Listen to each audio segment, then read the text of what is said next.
Good afternoon, everybody. I'm Keith Jones from SW7. I'm going to be talking around 7 tips for building and scaling your AI business.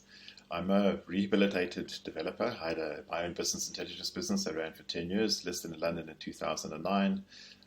Did a couple of fundraisers, a bunch of acquisitions, so gone through the whole scale and exit journey. And today I'm going to be talking around 7 tips on how to scale. I'm going to be talking about the AI market, what's going on in the market at the moment, talking about the 3 steps to engagement, open and closed AI systems, and how they affect scale. Highways, on-ramps, and off-ramps, which is the terminology we use to help classify the tools you need to drive scale. And then 7 tips to scale, and then a summary and Q&A. So let's jump in. So the first thing, the AI market. A lot of support at the moment, a lot of budgetary and political support. So a lot of corporates say, if you go to any business to say we have an AI offering, everyone says I'm interested. So there's great support in the market right now for AI as a concept. The cloud markets have driven an explosion of access to data and access to tools. So we're seeing more tools available than ever before, fantastic tools that make it really, really fast to get value, and a huge proliferation of data. So we're starting to get access to data. Africa's been typically very data poor. So we're starting to see good data sets, and we're starting to get access to the data and the tools. Shifting market behaviors, we are seeing shifting decision processes inside businesses. The last 2 years has wrought enormous change on our markets, appetite for digitalization, but what it has done, it's also left a lot of decision-making processes behind. So our markets are evolving digitally quite quickly, but the supporting internal processes inside businesses to make decisions are now lagging, and they're actually lagging further behind than before. So COVID has increased the gap between the decision-making capability inside businesses and where the market actually needs to get to. A lot of funding around. So if you have a business and you're looking for funding, a lot of money is flowing in from offshore, a lot of local funding. So we are seeing a lot of multiples. We're seeing growth in funding deal sizes and deal volumes. It's growing in multiples at the moment. So if you have an AI business, a lot of appetite for funding. Secondary innovation markets are maturing quite quickly. So what we're starting to see is embedded AI and AI as a service tools are increasing. The demand is increasing quite quickly. So the short of it is there's never been a better time to launch a scale an AI business. We talk about the 3 steps to AI engagement, the three processes you need to go through. The first one is on-ramps, how you get data in. So the on-ramps are the ingestion processes, gathering the data, structuring it, cleaning it, aligning it, making sure that the data is usable.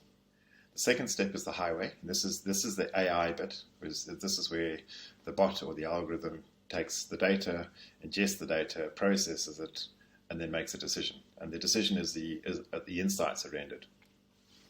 The last step of the off-ramps is how do you turn the data into the insights into action?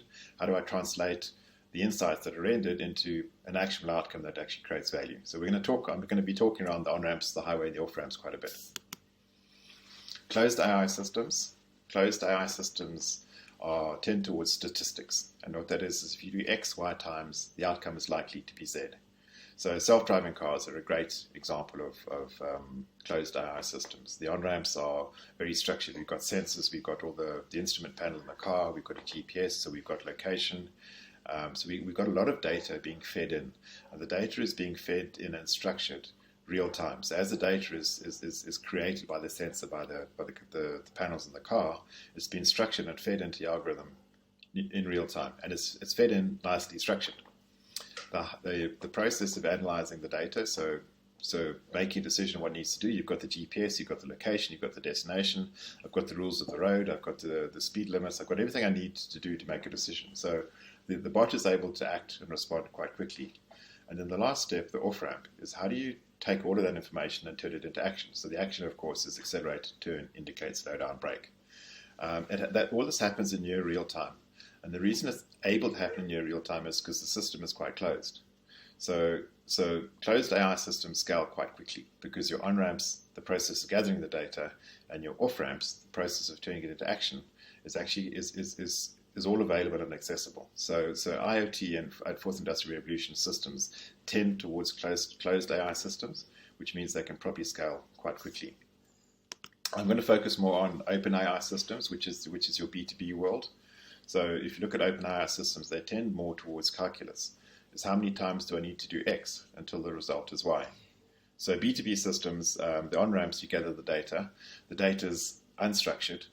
It's usually dirty. It's usually at different locations, and it usually doesn't align. So I've got to try and get access to the data, structure it, clean it, map it together, and put it into a format that it can be ingested. So quite a lot of work to be done in the business world in creating an off-ramp.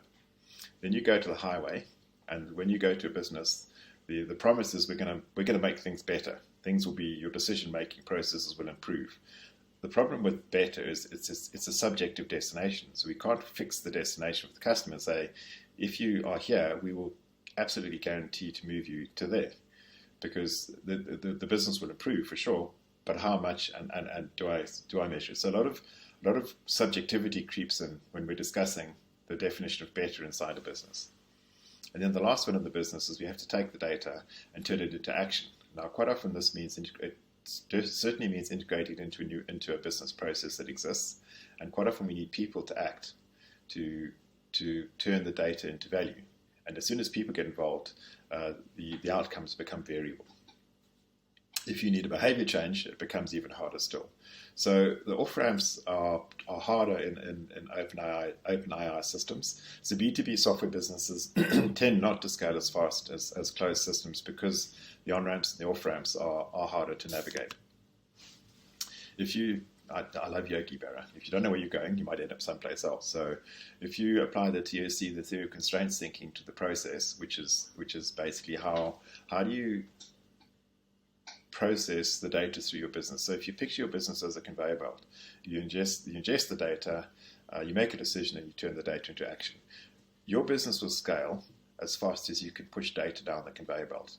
And the slowest point, or your highest constraint, is basically the speed at which your business can grow. So if thinking about your business using the TSC principles, says we have to ingest, we have to create the insights, then you have to turn it into action. So in OpenAI systems, most of your constraints are in the on and off ramps. So we tend to focus on the on and off ramps if you want to create scale. So looking at the amount of work involved, highways, on-ramps, and off-ramps, building for scale. The on-ramps, the gather process is about 40% of the effort. The highway, the analyze process is about 20% of the effort. And the off-ramp, the action, is about 40% of the effort. So we've got a perfect Pareto. So 80% of the effort is preparing the data and getting the data into the business, and 20% of the effort is from the algorithm. Now, the perceived value is around the algorithm. Everyone says, here's what I can do for the business. And they talk about the benefits of the algorithm. And 80% of the effort is actually preparing the data. So where we see most of the skills, everyone talks about data scientists in order what the global shortage is, and there's no data scientists available and we can't get them. And you kind of go, well, data scientists, I don't think, are the problem. The problem is actually getting people to act on the data. We can produce way more insights that businesses can ever act on. So the constraint in the market is actually the behavioral change, the integration of the business process, and getting the data. The constraint is not data science. And by the time you solve that constraint, the data science tools will start to solve the problem for you. So the main skill shortage is building and managing the on and off ramps. 7 tips to scale. If you don't set goals, you can't regret not reaching them. So we're going to assume you know how to AI. And obviously that's why you're here. And we're going to talk around mostly what we're going to focus on is the on and off ramps. So the acceleration track, scale readiness, was the first acceleration track we work on businesses, which is preparing the business to be sales ready, preparing the product for sales readiness. We then move to go-to-market, which is creating predictable revenue, effective go-to-market strategy, how do you acquire and convert customers. Investment readiness is about preparing the business to receive capital, and then preparing and helping the business disperse capital effectively post-investment for scale. And then the last thing we work on is culture, people, and processes, making sure that the culture inside the business and the processes are customer and product-centric. The customer and product-centric business cultures are very different to normal businesses. So I'm going to jump into the 7 tips. The first one is solve in sequence. So if you don't know where you're going, you might end up someplace else. So the sequence you solve in is usually based on the provenance of the team. So data scientists love data sciencing, so they will focus on building a great algorithm. Developers love building cool tech, so they love the toys and integrating stuff and building great stuff. So they'll focus on integrating the data and building a great highway and building fantastic features into the product. The business person is going to focus on the off-ramps, how the data is actually consumed and dispersed inside the business. So the highway is a maths problem. Basically, data in, data out, I can get the formula right. The on-ramps is a technical challenge, which is I need to get the data structured, I need to get the plumbing, the foundation right. And the off-ramps are a business, people, and process problem. So of the three, the biggest constraint is the people process. So we have to solve that first. So the first step is start with the end in mind. Is when you're designing and building your system, start with the point of ingestion. Where is the data going to be consumed inside the business, and how are we going to create behavior, or how are we going to create action that creates value? So start with the end in mind. Seek accessible data sets. No matter how easy you make it for the customer, it's not easy enough. What are you selling the customer? We go through the sales process and say, if you're selling the customer lobotomy, your sales process, the customer is, I'm going to stop your business trading for many months. I'm going to have a lot of resources, and I need a big project and lots of people and lots of developers. So we're selling the customer lobotomy, very low appetite. You're selling the customer a migraine. This is going to take weeks. We need a lot of internal support. Selling the customer a headache. We can do most of the work, but we do need some help. And if you're selling the customer a solution, it's do nothing and we'll show you value. So obviously we want to focus on more towards the solution, and particularly in the post-COVID markets, there's very low appetite for large complex projects. People they're just not interested. They don't have the capacity to sign off the budget. They don't have the capacity to mobilize resources. So solutions have short sales cycles, and your business can scale when it's easy for the customer. So starting with accessible data sets, make sure that you start off with an easy process with the customer, with lower friction and a shorter time to value. Solve existing pain. How you sell is more important than what you sell.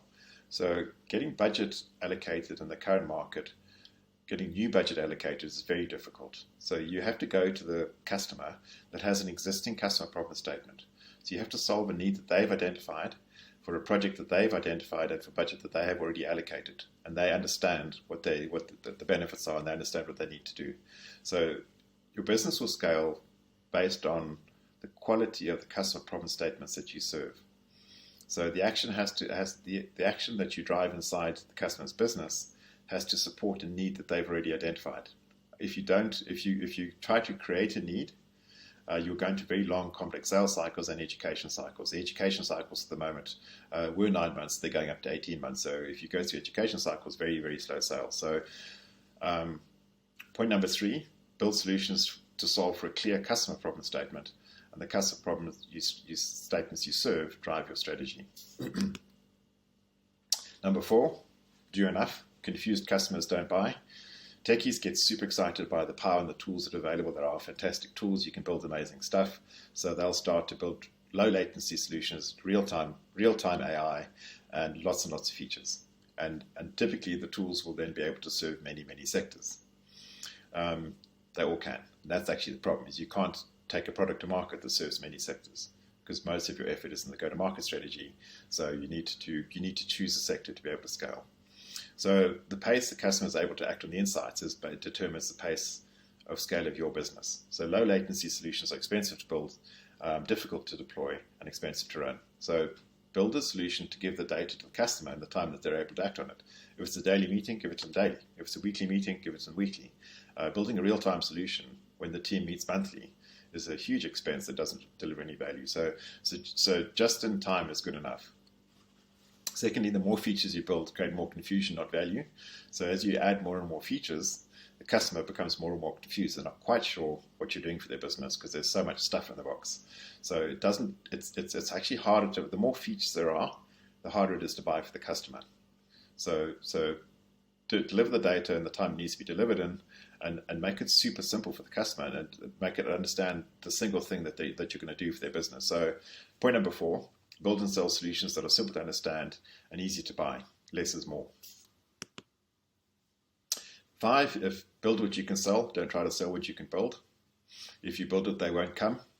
So the effort to scale it, the way we break down the effort to scale a B2B tech business, 20% of the effort is building and running your business, building the product. 40% of the effort is creating a distribution channel. How do you reach out to and connect with customers? And another 40% of the effort is actually making sure your customers use the product to get value. So 80% of your effort is inside the client's business. So if you build to serve many sectors, the 2 scale barriers we come across: who's my customer? I'm not sure exactly who I'm serving. and I can serve many sectors. We can't build a distribution channel. I can't mobilize resources into multiple channels because there's a huge effort required in mobilizing a go-to-market strategy. So the B2B markets are needs driven. So you need to sell to an existing need, and you need to sell to an allocated budget. So the first thing is build solutions that are easy to sell. The fifth thing, build solutions that are easy to sell. Don't try to sell solutions that you can build. Number 6, create high customer empathy. If you think you're in a niche, go lower. So a niche drives customer empathy. The customer thinks it's built for me. So a niche eliminates competition. It makes finding distribution channel easier. It allows you to create trust, identify ecosystem supporters, and it helps you create peer referrals. Now, what's happened in the market post-COVID is that the permission for first contact of the customer has changed enormously. It's really difficult to get permission for first contact. So what we're seeing is it's a value of the peer referrals were always high currency. The value of the currencies has gone up 300% because that's how you make contact with customers is a peer referral. It gives you permission for first contact. So a niche is going to be one of the best tools that you create in lead generation because the niche will lead to a peer referral.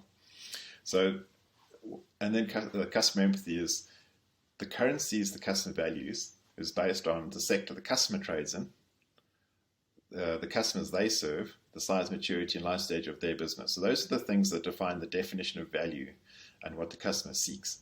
So if you're not if you're not in a niche, you can't serve all of the needs of the customer. So what the niche offers in AI business is fewer on-ramps, so you know where the data is coming from. You've got fewer data sources and typically data sets that you understand and know how to integrate. You can optimize your algorithm a lot better for a specific business, for a specific need, so you can serve the customer currencies a lot better. And then the main point is off-ramps, is how you deploy the data inside the customer's business to create action is also fixed. So we actually know how to drive value inside the business to make the customer happy. So point number 6, focus on a niche. The narrower the niche is, the higher the customer value and the easier the sales are. The last point, action creates value. We're on the road to nowhere. Come on inside the Talking Head song, probably showing my age here. So the value of a business is defined by the value the customer receives. So like the tree in the forest, if the tree falls and makes a noise and there's no one around here, did it make a noise? It's the same thing with your data. If the data isn't acted on, it has no value. The value of the data is created by the customer action. So does the customer have the capacity, appetite, and capability to engage? The on-ramps determine if the customer has the capacity. So do I have the resources? If you build the on-ramps to make it easy, they say, oh, I don't have a capacity issue, I can do business with you. The highway is the algorithm. Do I want to optimize what you're optimizing? And then the off-ramps are the capabilities, is what disruption are you going to cause to my business for me to get value? And if the disruption is low and I can integrate it really quickly, I have the capability to engage. So if you focus on making sure the customer gets action and the action is turned to value, that's how your business is going to scale. So point number 7 is drive action to sell the way the customer buys. So sell inside the customer's business into their existing processes. If you seek a behavior change, things will slow down enormously because people get involved. Those are the 7 points. I'm just going to wrap up. So the rate and pace your business will scale at depends on how quickly you can shift from an open AI system to a closed AI system. Creating predictable revenue means moving customer engagement from calculus to statistics. So if you can walk into a business and say, I'm going to do X, and this is the benefit your business is going to receive, and I can articulate the value, you can get approval a lot quicker. No matter how easy you make it for the customer, it's not easy enough. So the on-ramps make your product easy to sell. The highway helps you build the business case. And the off-ramps make your product easy to buy. Your business only scales when it's easy to buy. Quick thing on SW7 is we're the first virtual acceleration platform for tech businesses. We're a community of CEOs and founders. We crowdsource a lot of the knowledge and information that we can. We've got structured playbooks to guide businesses through processes. We do one-to-one sessions. We do group sessions. We do mentor sessions. So we work in a lot of different ways to provide resources available. Very close relationship with Amazon, so fantastic resources coming from Amazon at the moment. Join any time, so we're not a typical cohort base. We're based on, it's an open community, so join the community, take what you need, stay as long as you need. We've worked with about 300 businesses over the last 7 years, and we're the longest running B2B tech accelerator on the continent. So yeah, that's who we are. How to reach out or connect.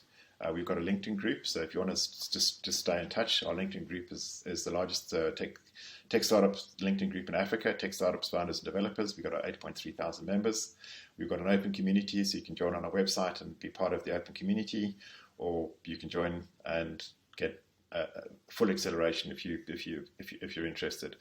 Please come and visit us at the stand. On the stand is myself and Odette, husband and wife team. And Henry from Amazon will also be joining us at the stand. So reach out and please come and find us. Thank you.